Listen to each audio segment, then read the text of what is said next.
Bagamat nagkaroon ng kunting aberya sa makina, naging maayos pa rin ang isinasagawang botohan para sa overseas Filipino workers sa Hong Kong. Sa pangalawang araw kasi, pumalya ang PICOS machine ng ilang ulit nitong iniluwa ang balota. Hindi tinanggap ang mga balota ng mga botante mula sa mga precincts 15 at 16. Paliwanag ng mga kinauukulan. Basically, the machines were being stored in an air-conditioned room. When they brought it up to the moist, they plugged the machine immediately. And of course, as you know, for instance, when you come out of a car with air conditioning and your glasses get condensed, same thing happened.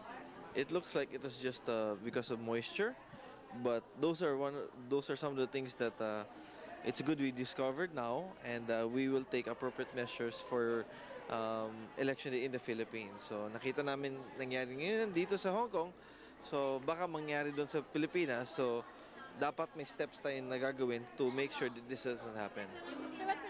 Maging ang Parish Pastoral Council for Responsible Voting ay bahagya ring nabahala.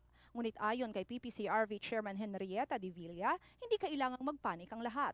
Malayo umanong mangyari ito sa atin dahil kakaiba ang temperatura sa Hong Kong kumpara sa Pilipinas.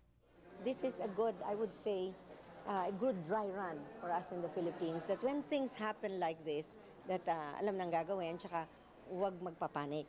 At saka huwag mag-jump into conclusions na baka meron ng nagproblema. That these things can happen, no?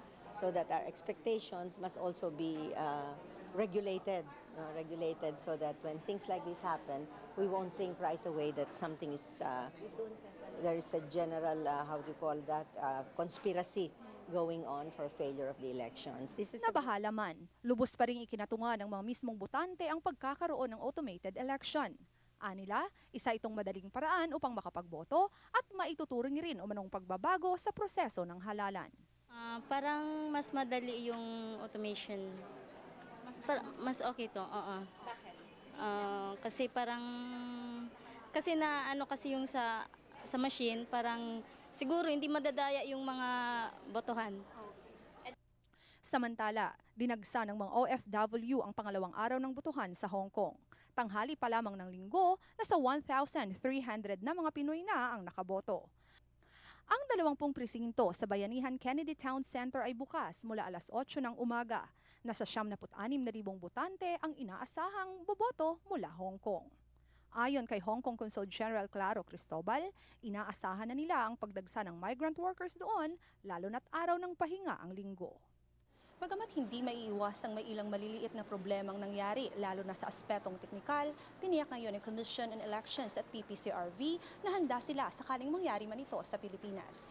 Ang overseas absentee voting na nangyari dito sa Hong Kong at Singapore ang magsisilbing gabay para sa pagsasagawa ng automated election sa darating na halalan sa bansa sa susunod na buwan.